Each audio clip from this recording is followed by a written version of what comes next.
You're a goddess in the night, and a diamond shining bright. He gave you his disease, you want to please. Bite down and eat the pain, he'll never be the same. He needs to hide his face, you're the star.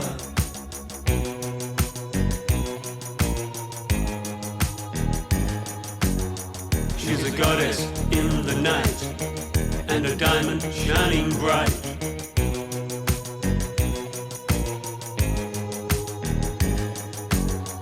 He gave you his disease, it's him you want to please.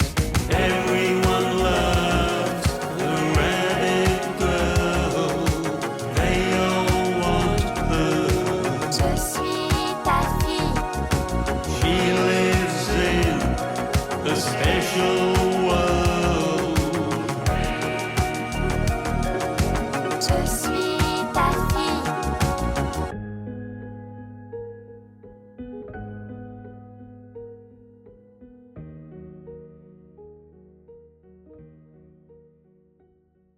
How important is AI for an indie artist? Artificial intelligence has no importance for any artist.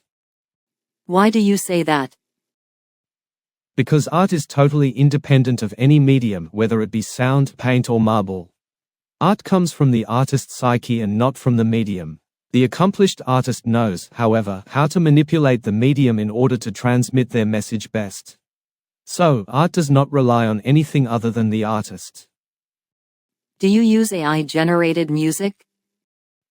I am using it increasingly. I really like it as it creates a flow, and the best art is produced when there is continuous and effortless flow. It makes it easier to work in the now, and this is the only place to be when being creative. You cannot do anything when your mind is in the past or future, both of which are illusory as they don't exist. Give some examples of AI music generation platforms. Suno AI and Udio AI. These are both good starting points for any musician who may want to use AI. Suno AI generates music from text prompts, including vocals and instrumentals. It's good for creating multiple variations of songs, especially in genres like EDM. Udio AI is similar but more flexible as it allows users to specify genres and mimic artist styles. You can then take the songs you generate and use an AI stem splitter like Splitter to separate the tune into voice and instruments. After this, you have the choice of which instrument tracks to use in your own recordings.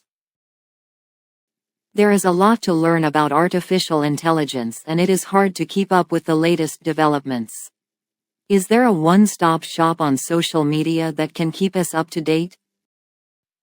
Yes, TikTok. This could change, of course, but as of now, this is the best place to learn about the latest developments in AI. There is a lot of crossover between audio and visual art these days, with musicians producing their own music videos and visual artists venturing into the music world. Why do you think this is happening? Artists are always looking for a way to express themselves. If they feel they can do this using a different medium to their usual one, they will generally do it.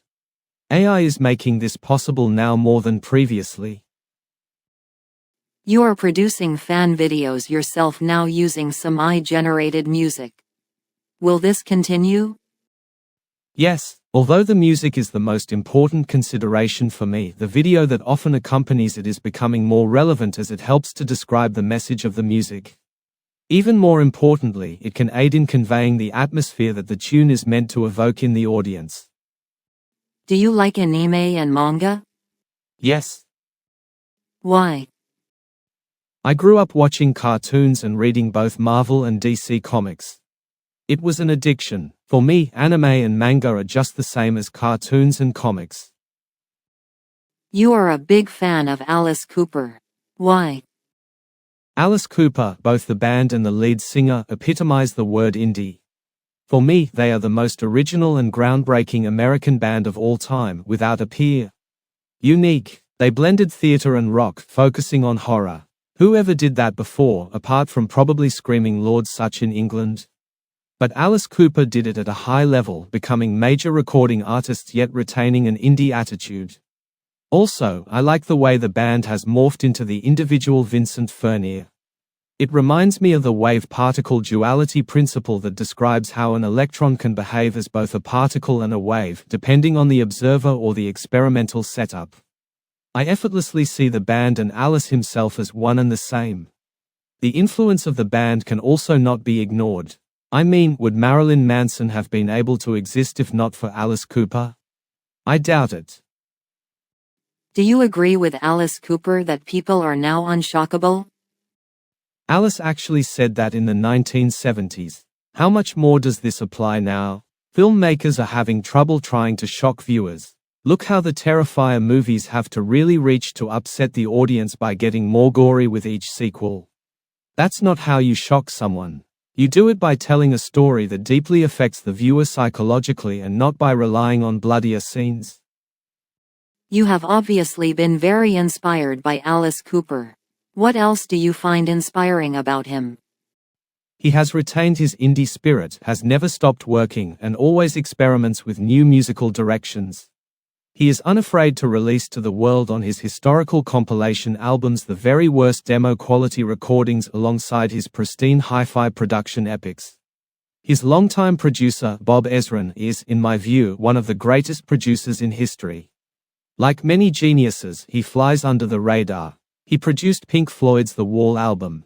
Who talks about that? Hardly anyone. Cooper embraces the latest trends. His response to punk rock was to record Flush the Fashion. He also explored industrial and metal genres with Brutal Planet. I think someone asked him once how long he would keep going, and he said, I look at Mick Jagger, and when he stops, I may. I bet he doesn't. Incidentally, Cooper starred in a horror movie titled Monster Dog. It was directed by Claudio Fragasso, known for the cult classic Troll 2. Monster Dog is characterized by its low-budget production and campy style. Predictably, it received mixed reviews, often noted for its cheesy effects and poor acting, but who cares when you're a fan? Not me. Let's see the critics do better themselves. It'll never happen. Roger Daltrey of The Who recorded a song titled After the Fire. It can be interpreted as a reflection on perseverance and resilience, themes that align with continuing to push forward, even after one's peak or halcyon days have passed. In the context of Daltrey, it could be seen as a metaphor for continuing his career as a musician despite having already experienced his most prominent years with The Who. Do you feel this attitude also applies to Alice Cooper? Yes, after the fire still burns.